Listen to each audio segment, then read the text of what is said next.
இன்றைக்கி நம்ம சேனலில் சேமியா ஜவ்வரிசி பாயசம் எப்படி செய்கிறோம் அப்படிங்கிறத பார்க்கலாம். ஸோ அதுக்கு ஃபஸ்ட்டு ஜவ்வரிசி கொஞ்சம் நம்ம எடுத்துக்கலாம். ஒரு 100 கிராம் அளவு ஜவ்வரிசி எடுத்து அது ஒரு பாத்திரத்தில் போட்டு தண்ணி ஊற்றி நல்லா க்ளீன் பண்ணி எடுத்துக்கலாம். ஸோ ஜவ்வரிசியில் கொஞ்சம் எப்படி டஸ்ட்டு இருக்கும். ஸோ அதனால் நல்லா க்ளீன் பண்ணி எடுத்துக்கலாம்.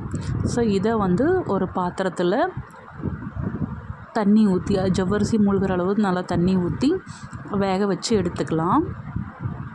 இது ஒரு சைடு வேகட்டும். ஸோ நம்ம இன்னொரு சைடு பேனில் ஹீட் பண்ணிவிட்டு அதில் கொஞ்சம் நெய் ஊற்றிக்கலாம்.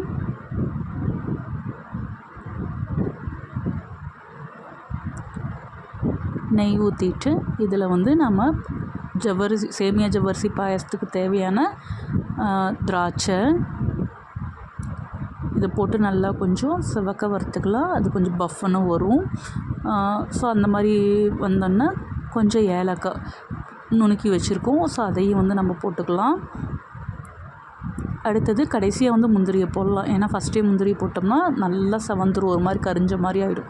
ஸோ அதனால் நம்ம நடுவில் இது திராட்சை ஏலக்காய் சேர்த்ததுக்கப்புறம் முந்திரியை போட்டுக்கலாம். ஸோ அதை எடுத்ததுக்கப்புறம் அந்த பேன்லேயே நம்ம சேமியாவை போட்டு கொஞ்சம் ரோஸ்ட்டாக செவக்க வறுத்துக்கலாம். நல்லா வாசமாக இருக்கும். ஸோ இப்போ ஜவ்வரிசி வெந்துடுச்சு. ஸோ அந்த மேலே ஏடாக இருக்கிறத நம்ம எடுத்துடலாம். அதை கொஞ்சம் எடுத்துட்டு ஸோ வெந்த ஜவ்வரிசியோடு நம்ம இப்போ சேமியா சேர்த்திக்கலாம். ஸோ இது கூட நெய்யில் வறுத்த அந்த முந்திரி திராட்சை ஏலக்காய் இதையும் நம்ம சேர்த்திக்கலாம். ஸோ நம்ம கடைசியாக தான் சர்க்கரையை ஆட் பண்ணணும்.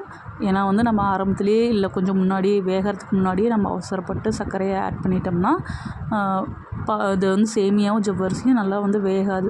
ஸோ அதனால் நல்லா வெந்ததுக்கப்புறம் நம்ம சர்க்கரையை ஆட் பண்ணிக்கலாம். ஸோ இது நல்லா தண்ணியில் இருந்து பாயசத்தோடு அது கரைஞ்சோன்னே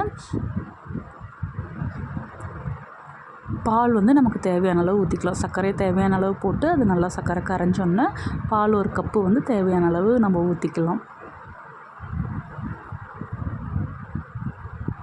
ஸோ இந்த சேமியா ஜவ்வரிசி பாயசத்தை பொறுத்த வரைக்கும் நம்ம எவ்வளோ தான் லிக்விடாக வச்சாலும் அது நல்லா ஒரு திக் கன்சிஸ்டன்சியில் தான் நமக்கு கிடைக்கும். ஸோ அதனால் நம்ம ரொம்ப லிக்விடாக இருக்குதுன்னு நம்ம ஃபீல் பண்ண வேண்டியதில்லை. ஸோ அது எப்படியும் திக் ஆகிடும். சேமியா ஜவ்வரிசி பாயசம் ரெடி ஆகிருச்சு. மறக்காமல் நம்ம சவுத் இந்தியன் லைஃப் ஸ்டைல் சேனலை லைக் பண்ணுங்கள், ஷேர் பண்ணுங்கள், சப்ஸ்கிரைப் பண்ணுங்கள். தேங்க்யூ.